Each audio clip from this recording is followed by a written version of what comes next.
बहुत बहुत धन्यवाद।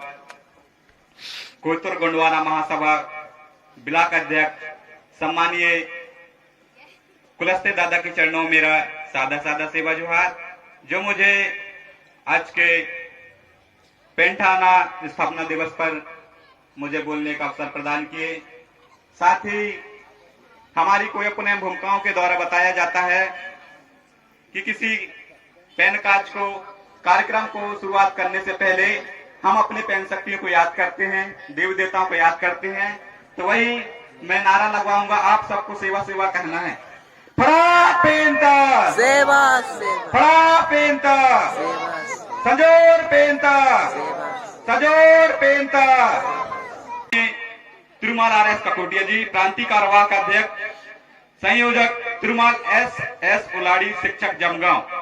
साथ ही इस मंच में उपस्थित गोंडवाना स्टूडेंट यूनियन के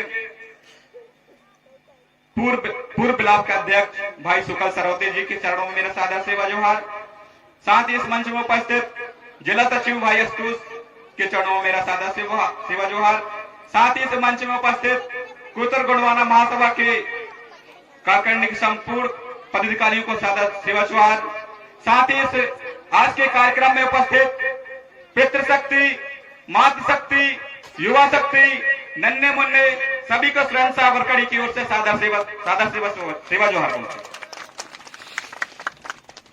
तो साथियों, अभी मेरे से पूर्व वक्ताओं ने आप सभी को गोंडवाना के इतिहास के बारे में बताया है। हमारे बुद्धिजीवियों ने जानकारी दी है। कोई अपने संवैधानिक, सांस्कृतिक, वैचारिक, सभी राजनीतिक, सभी महत्वपूर्ण बिंदु पे बात की है। तो मैं बताना चाहता हूं कि जो अपना गोंडवाना की गौरवशाली इतिहास नहीं जानता है, वह अपना मान सम्मान स्वाभिमान खो देता है। कहना चाहिए तो हम अपने आप को नहीं जानते हैं तो वह हम पशु के समान हो जाते हैं। हम कौन हैं, कैसे हुए, हम अपने आप को नहीं जान पाते हैं। इसी का कारण है कि हमें मनुवादी लोग फिर चलाने लगते हैं। अगर हम कौन है, कैसे हैं, हम कैसे जान पाएंगे? इसका मेन उद्देश्य शिक्षा। हमारे बाबा साहेब अम्बेडकर जी बोले थे, शिक्षित बनो। जब तक हमको शिक्षा नहीं होगी तब तक हम पशु के समान होंगे। कहते हैं ना, शिक्षा के बिना मनुष्य जगत में पशु के बराबर होता है।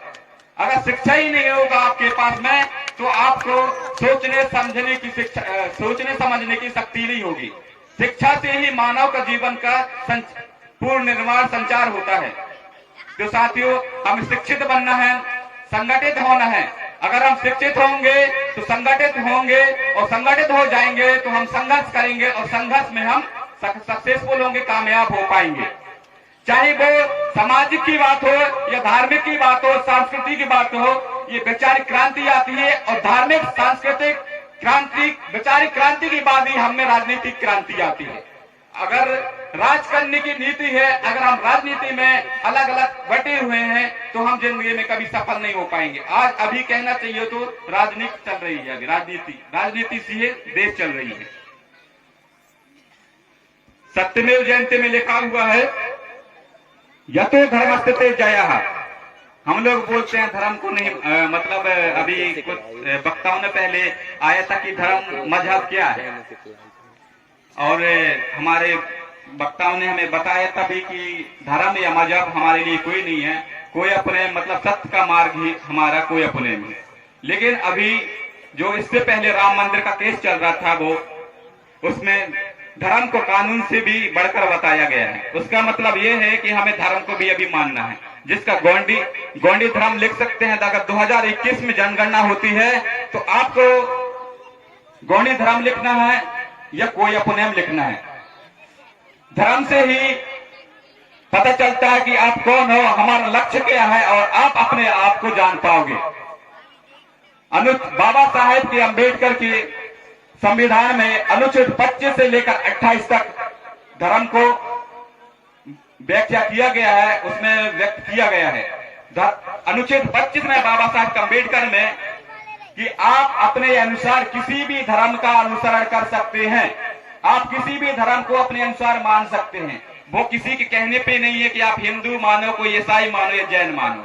आपके ऊपर डिपेंड करता है। आप इतने दिनों से हिंदू लिखते आए हैं, लेकिन आज से आप जानने लगे हैं कि आप गौंड हो, अनुसूचित जनजाति के अंतर्गत आते हो, तो आप गौंड लिखिए या कोई अपने आप लिखना है आपको। तो साथियों, आपको जानना है और अनुच्छेद 330 और 342 के अंतर्गत एसटी, एससी, ओबीसी, अनुसूचित जनजाति, पिछड़ा वर्ग ये हिंदू नहीं है। आपको गर्व होगा कि हम या अधिकतर लोग एसटी, एससी हैं। तो अभी इससे पहले कोरोना लॉकडाउन लगने के पहले, कोरोना काल के पहले एनआरसी, एनपीआर, सीए ये बहुत छाया हुआ था। मोदी जी कह रहे थे कि